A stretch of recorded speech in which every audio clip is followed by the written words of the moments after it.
Você já se perguntou como que nós aprendemos?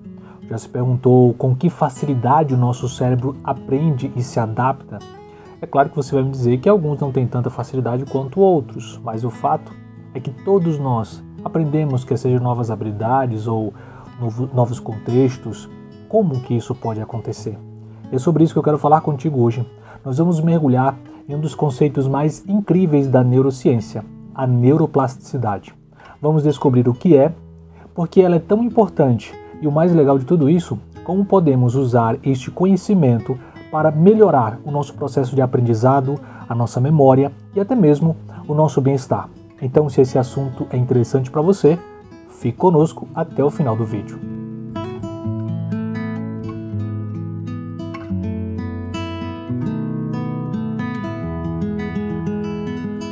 Simplificando, a neuroplasticidade é a capacidade extraordinária do nosso cérebro ou do nosso sistema nervoso de se adaptar e de mudar em resposta a algumas experiências, a processos de aprendizado e até mesmo diante de algumas lesões. Então pense no cérebro não como uma pedra, mas sim como uma argila, algo moldável e maleável. Essa adaptação acontece em vários níveis, desde mudanças moleculares minúsculas e pontuais até a reorganização de circuitos neurais inteiros e complexos. E isso acontece o tempo todo. Quando você aprende um novo idioma, toca um instrumento musical, ou se recupera de um acidente, ou até mesmo se adapta em um novo emprego, é a neuroplasticidade que está entrando em ação.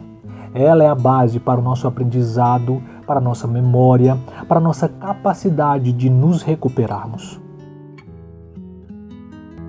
Mas a pergunta que fica é: como descobriram esse mecanismo? Vamos voltar um pouco no tempo e conhecer dois experimentos clássicos que foram verdadeiros divisores de água no estudo da neuroplasticidade. Para começar, conheçam a Aplysia, uma humilde lesma do mar.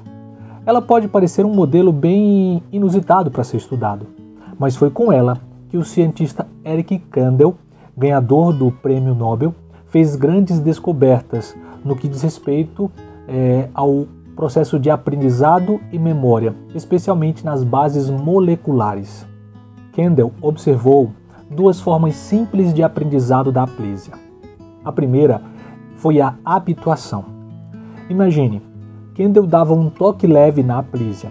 No início, ela retraía suas brânquias como defesa, mas se o toque fosse repetido várias vezes, sem causar nenhum dano, ela aprendia que o estímulo é inofensivo e ela parava de reagir.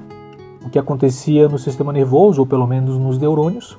Havia uma menor liberação do neurotransmissor chamado glutamato, enfraquecendo assim a resposta motora da Aplysia. É como alguém que nas primeiras noites dormindo com o ar-condicionado ligado fica altamente incomodado pelo barulho, mas com o tempo nem percebe. Essa é uma forma de neuroplasticidade ou da plasticidade do nosso cérebro. Outra forma de aprendizado que Campbell percebeu foi a sensibilização. Agora imagine, Campbell dava um estímulo mais forte ou um choque leve na cauda da Aplysia. Depois disso, mesmo um toque leve, que era antes ignorado, passa a gerar uma resposta defensiva altamente forte. A Aplysia ficava em alerta. E por quê? Outro neurotransmissor, a serotonina, entra em jogo. Ela ativa uma cascata de reações e aumenta a liberação do glutamato nessa reação, o que aumenta e fortalece a conexão entre os neurônios. Outro gigante nesse campo foi Ivan Pavlov, também ganhador do Prêmio Nobel. Você já ouviu falar sobre os famosos cães de Pavlov? Pavlov demonstrou o verdadeiro condicionamento clássico. Pavlov utilizou a comida para apresentar ao cão. A comida como um estimulante incondicionado e quando era apresentado fazia o cão salivar, que gera uma resposta incondicional. Isso é natural do cão.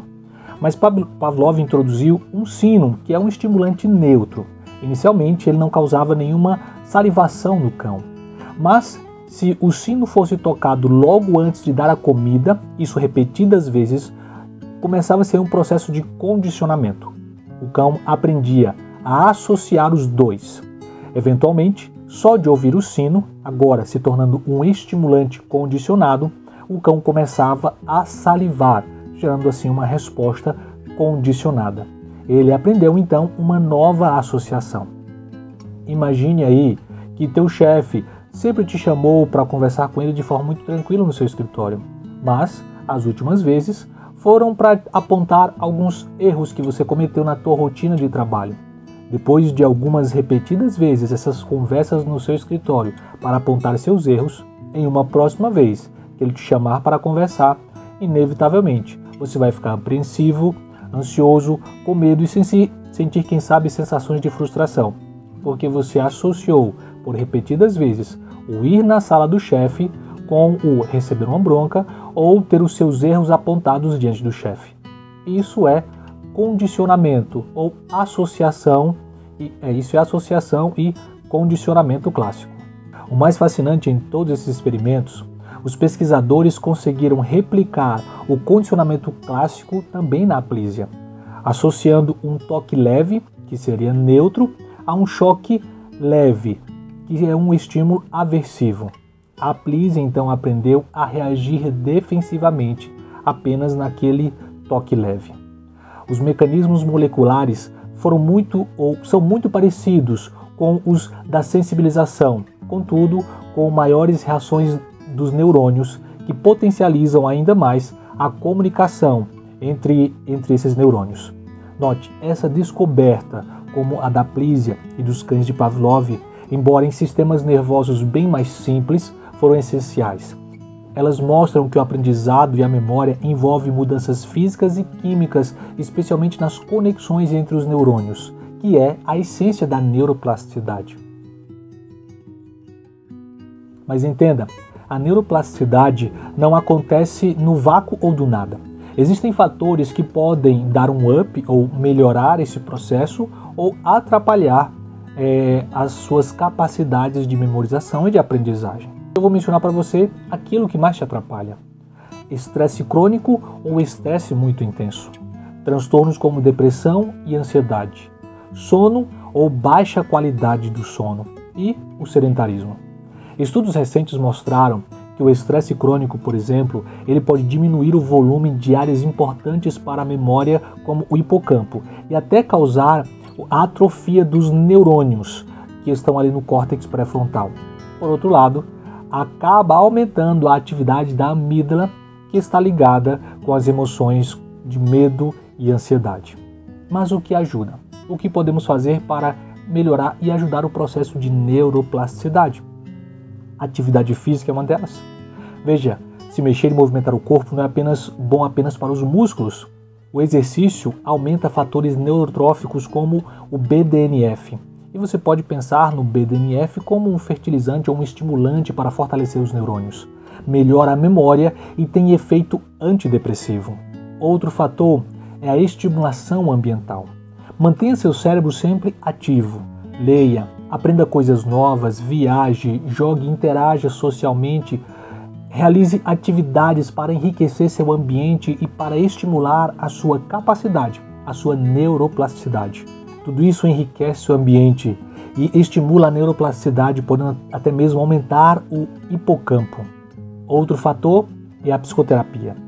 Terapias como a terapia cognitivo-comportamental, mais conhecida como TCC, podem ajudar a reestruturar padrões de pensamentos e a também mostrar efeitos positivos na neuroplasticidade. Estudos mostram relatos de um aumento do BDNF, lembra? Do fator neurotrófico, estimulante para os neurônios. Então, estudos mostram um aumento do BDNF em pacientes que fazem a psicoterapia, especialmente a TCC. Outro fator são os medicamentos, claro, quando necessário. Quando falamos de antidepressivos, por exemplo, eles podem ajudar a reverter os danos causados pela depressão, promovendo o nascimento de novos neurônios, que chamamos de neurogênese, lá no hipocampo, e claro, aumenta o famoso fator neurotrófico, que é o BDNF. Por fim, a neuroplasticidade nos mostra que o nosso cérebro ele é dinâmico e que temos sim um papel ativo em moldá-lo. Ao adotarmos hábitos saudáveis, como nos exercitarmos, dormirmos bem gerenciarmos o estresse e principalmente continuarmos aprendendo e nos expondo a novas experiências, nós podemos fortalecer o nosso cérebro e melhorar a nossa qualidade de vida. Lembre-se, cada novo aprendizado, cada desafio superado está literalmente reconfigurando o seu cérebro. Eu espero que você tenha entendido e aprendido um pouco sobre a neuroplasticidade e que esse material te ajude a continuar estudando, aprendendo e a desenvolver as suas capacidades. Muito obrigado por ter nos acompanhado. Se você gostou desse conteúdo, deixe o seu like, deixe o seu comentário, compartilhe com os seus amigos este vídeo, essas informações sobre a nossa capacidade, sobre a nossa neuroplasticidade. Muito obrigado por ter estado até aqui conosco. Fica com Deus e até o nosso próximo vídeo.